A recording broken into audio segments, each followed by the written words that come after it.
I was thinking about this yesterday. Guys. This is so funny. I truly believe that you will always have right-wing revivals in the world. It's inevitable. As long as humans exist, you will have right-wing waves. Waves of right-wing and religious revivals in the world. Not just America, but all over the world. Why? Because right-wing politics, as toxic as it can be, I hate using the word toxic, right? I sound like such a zoomer. Goodness gracious, what's wrong with me? Right-wing politics, as insidious as it can be, right-wing politics is closer to the natural human order. It is. The problem with liberalism, or progressivism, if you want to use that word, progressivism, is that progressivism likes to break through the status quo. It likes to shatter tradition, and it likes to shatter the status quo, and it likes to escape tradition, and it likes to go the opposite of tradition. This is what progressivism likes to do. So if scientifically, for thousands of years, human beings have said, this is a man, this is a woman, right? Biologically, humans are either two genders, either one of the two genders. Then progressives will come out and say, no, that's actually not true. There's actually multiple genders, right? So if someone comes out and says there are only two genders, liberals will come out, or progressives will come out and say, no, there's multiple genders. There's like 100 genders, right? There's cisgender, and there's fluid gender, and this whatever. There's purple Elmo gender, Barney, crazy shit. I don't know, Mochalato gender. There's a million different genders, right? Well, that's against the natural order. It's insane, right? It's crazy. If conservatives say, I think that only men should be allowed to vote. This was the status quo for a very long time in the Western world. Only men should be allowed to vote. Only men. But what happened in the 1920s? You had feminists who were basically the liberals. They were part of the liberal movement of the 20th century. Feminists came out and said, no. In fact, my great-grandmother's aunt in California was a very, very active feminist. She was an activist for women's suffrage. Yes. If you look at the white part of my family, because I'm not fully Middle Eastern. I have the Middle Eastern part. I got the white part. In my father's family is not completely Middle Eastern. It's a mix between Middle Eastern and American white American. If you look at the white part of my father's family, they were very liberal. For their day and age, they were very liberal. And if you look at the white part of my family today, on my father's side, they're hardcore leftists. I'm not joking. They are hardcore leftists. We're talking legalize all drugs, love the homeless, like all that crazy shit. They're hardcore left. I would never get along with them. I could never get along with them because they're just insane to me. So, but if you look at my great-grandmother was white. My grandmother, who passed away early this year, she was white. And if you look at my great-grandmother was probably more liberal than my grandmother, because the white part of my family, I'll just put it this way, the Anglo-American part of my family, they're all from California. Pretty much all of them were from California. Because my great-great-grandfather was an immigrant from Scotland. He came from Scotland. He settled in California, Eureka, California, which is the northernmost part of California, borders right with Oregon or Washington, one of those Pacific Northwestern states. And what happened? Let me think. Hold on. What happened? Yeah, his son, my great-grandfather, he married a woman whose father was an immigrant from Sweden and whose mother was an immigrant from Wales. And they also had moved to California. So they all were just Californians. Right? They were immigrants at one point, and then they became Californians. And they were just hardcore libs. A lot of them became libs. Not communists, but they were liberals. They weren't religious. They weren't. My great-grandfather was a Freemason. I think his father was a Freemason. My great-grandfather was very active in the Masonic Lodge. He became very high up there. I don't remember which degree. But believe it or not, I still have his fez hat. I found his fez hat, which is a little Turkish red hat that the Masons wear. And I remember walking around the house with it because it looked cool. My father took it off me and said, "Don't wear that garbage. That's Masonic. It's demonic." But my great-grandfather was a hardcore Mason. And I remember when I was in high school, I started researching the Masonic Lodge, and I said, "Masonic Lodge is a cult." And my great-grandmother got upset with me when I said that to her. I said, "It's a cult." And my great-grandmother said, "No, it's not. My husband, your great-grandfather was a Mason, and he was a good man." I said, "But it's a cult, Grandma. It's a damn cult." And she started crying. She was so upset when I told her that. And I don't think I should have told her that, because it's like, but she was 80-something years old. You know, who really cares at this point? But, yeah. My great-grandmother's aunt was a hardcore feminist. And she was part of the suffrage movement. And she went around in her area in California literally passing out leaflets telling people, you know, allow women's suffrage, et cetera, et cetera. And that was considered progressive in those days. Nowadays, for anyone to come out and say, well, of course, women should be allowed to vote, that is something that overlaps between liberals and conservatives. But in those days, that was considered radical to say that women should vote. So progressives were going against the status quo, right? So progressives love to go against the status quo. And they love to go against tradition. So if tradition says only men should be allowed to vote, progressives will go against it. If tradition says marriage is between one man and one woman, progressives will come out and say, well, why not two men? Why not two women?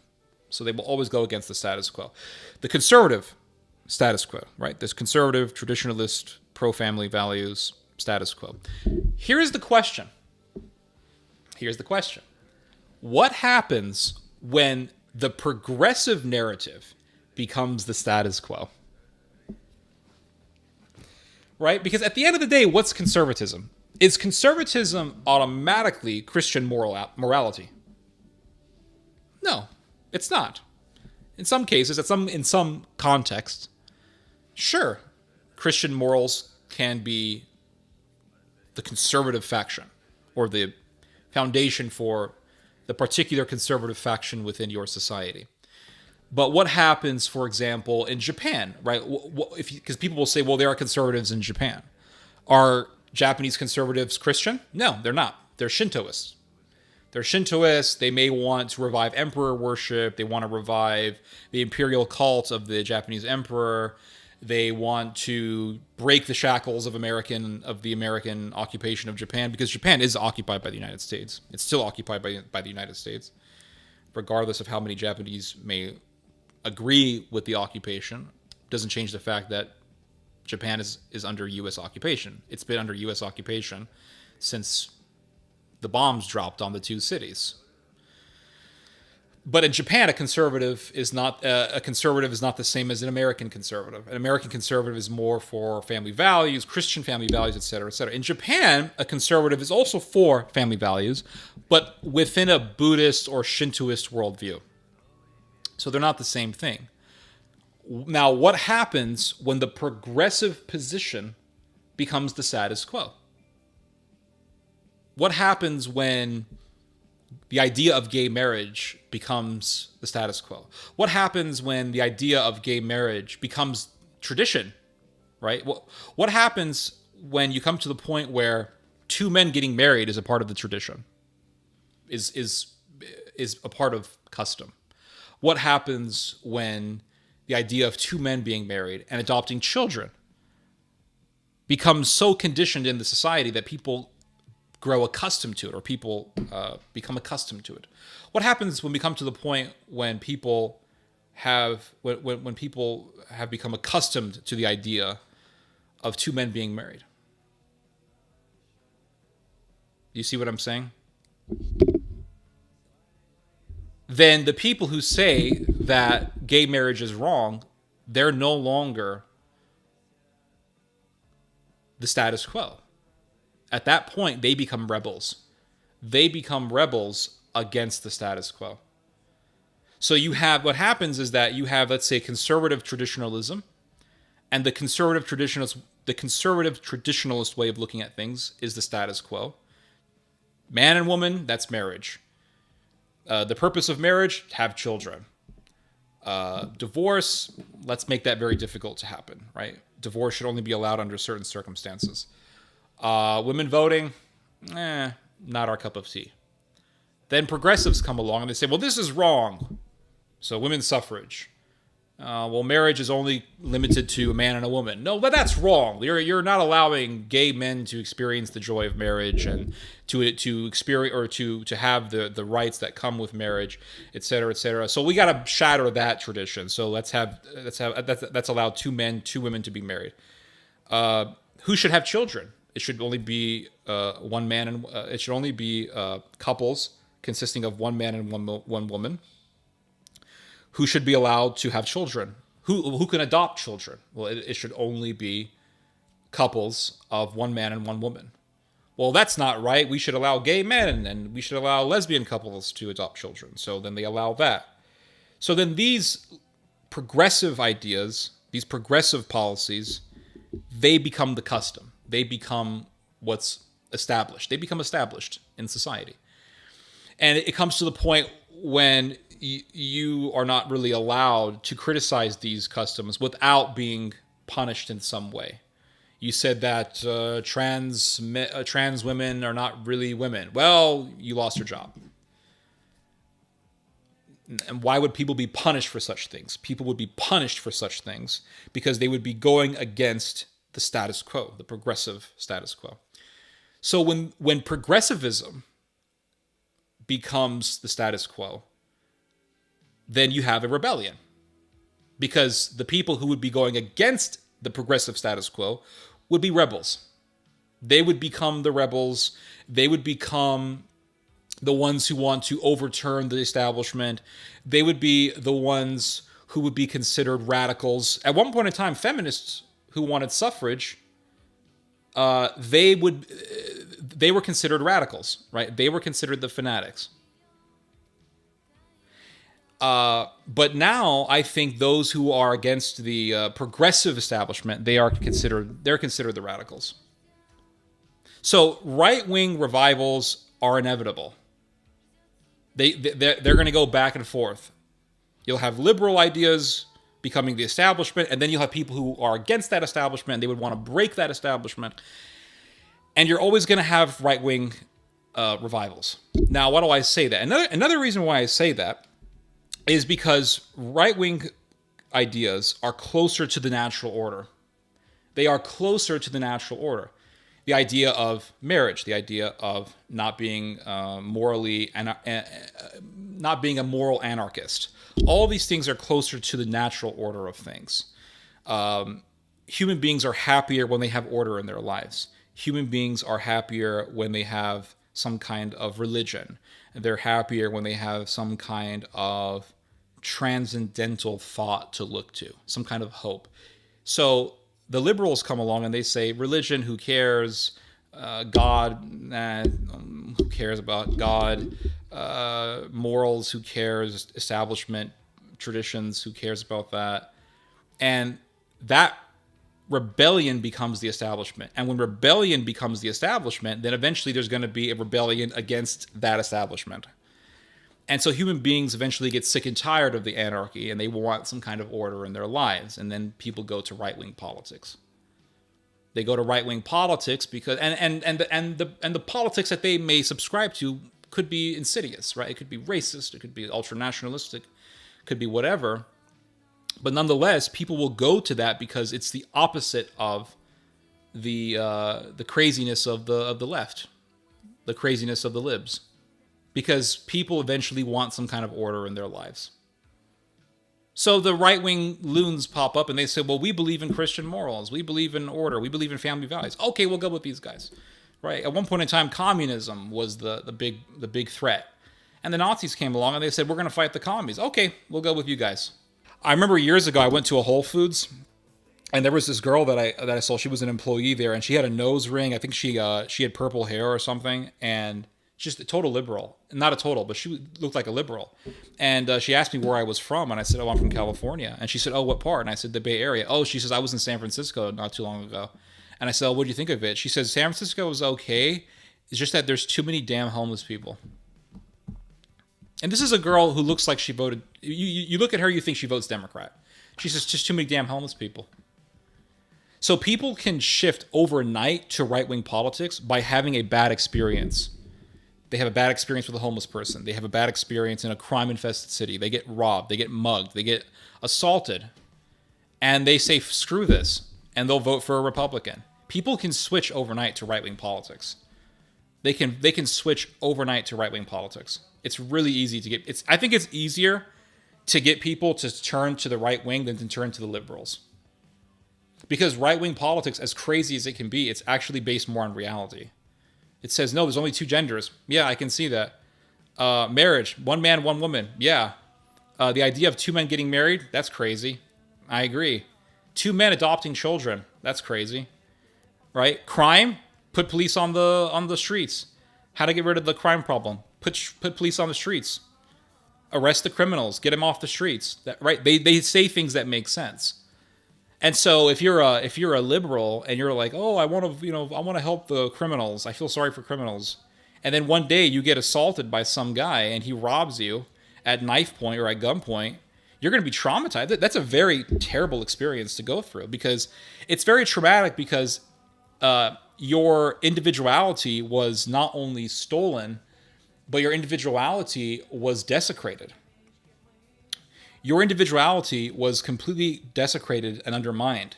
And to have your individuality and your freedom degraded like that is a terrible, terrible experience because you feel it's not only that you got robbed and then the psychological effect is over. No, the psychological effect remains because you will always have the feeling that it could happen again. You will always be living with the fact that that type of terrible thing could happen again to you at any moment. And you don't want to feel that way. You don't want to feel like at any moment you can be robbed. So what happens? You begin to realize we need more cops. So you start voting for more hard-on crime politicians. Or let's say you're walking down the road and some homeless guy. Like homeless people are just everywhere. They're pissing on the streets. They're shitting everywhere. It smells like shit all the time. It smells like piss all the time. They're drug addicts walking around talking to themselves, hallucinating on the streets. They're whistling at you. They're saying weird shit to you. Some random homeless guy comes up and starts talking to you. You don't want to deal with that all the time. You just don't. It's just very awkward. It's very uncomfortable. It's disgusting. You feel smothered and you feel like you're in danger. And so some politician comes along and says, we're going to clean the streets. You're going to vote for that guy. So it's much easier to get people to convert to right-wing politics than it is to liberal politics. And that's why I say there will always be right-wing revivals. You will always have, you can have moments where people turn liberal and they become progressive, but one bad experience will change all that. One bad experience. You have a bad economic situation, you have a homeless problem, a crime problem, people will shift. They will turn. You can have people who are saying, oh, open borders and blah, blah. Then they get assaulted by an illegal immigrant. They flip. That's what happened in Germany. In Germany, it was a battle between the Social Democrats and the Nationalists. And what happened? Bad economic situation, and then the rise of communism. That led people to vote for the Nazis. That's just a historical fact. People can shift overnight. That's what people don't understand. People say, oh, in Germany, they're very liberal and they're not militaristic. Yeah, but look at what happened after Russia invaded Ukraine. Germans all of a sudden started being more and more in favor for militarism. Morality does not stem from religion. I think there's a natural morality that's innate within humans, right? We naturally know that it's wrong to murder. But I think what religion does is it helps guide us in everyday life. But here's the problem is, yes, we can say that there is a natural morality, but what happens when loopholes are found to justify certain types of murder? You see, and this is the problem, right? In pagan Rome, they had laws against murder. You couldn't just go around murdering people in pagan Rome. You would be arrested. You can't just go around murder your neighbor. You would have been arrested, right? They had laws. But then at the same time, they had no issue with taking somebody and feeding them to the lions as entertainment because those people were Christian. And people clapped their hands and they cheered and they thought it was great. Why? Because they thought Christians were an insidious faction within Roman society. And so they thought that murder was okay. They had no issue with that murder. But Christianity came along and said, no, that's wrong. Right? In Aztec society or in Mayan society, you couldn't just go around murdering people. They had rules. They had laws. They had a sense of morality. All people have a sense of morality. But they found a loophole they had some kind of religious or ideological context that justified certain types of murder. So it was okay to go to someone's village, raid their village, capture their people, put them on pyramids, and pluck their hearts out and then eat their flesh. You could say, well, that came from that religion, and it did. But Christianity came along and said that's wrong. So those people needed to be taught that what they were doing was wrong. Atheists can come along and say, well, we have abortion, or we should allow infanticide in some cases, or we should allow euthanasia, or we should kill certain people. I mean, atheism came along and communism came along, which was heavily atheistic, and it killed millions of people. The Khmer Rouge, or what happened in China, or what happened in Russia, killed millions of people. And so people without religion, without a religious guide, without a moral compass instilled into them, people can find ways, or they'll find ways to murder people.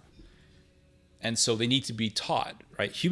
Listen, where does morality stem from, in your opinion? I'll just ask you that question. Since you don't think it comes from religion, where do you think it comes from? Sorry I'm late. It's okay, sweet body fit. It's all right. We were just here, just having a good time. That's why I said, let me come on live with you. J-Bon wants to come on live. What do you want to talk about, J-Bon?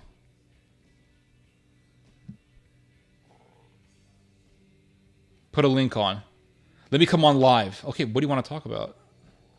You have these people who come along. I had this happen to me last month. Someone came on and said, let me come on. What do you want to talk about? Let me just come on. What do you want to talk about? I don't know what you want to talk about. Here you go. Yeah, let me just do exactly what you tell me to do. Looking at those fat gold teeth Roma women kneeing on the pavement and moaning makes me sick. I went to Italy and I was extremely annoyed by the gypsies. I'm not going to lie.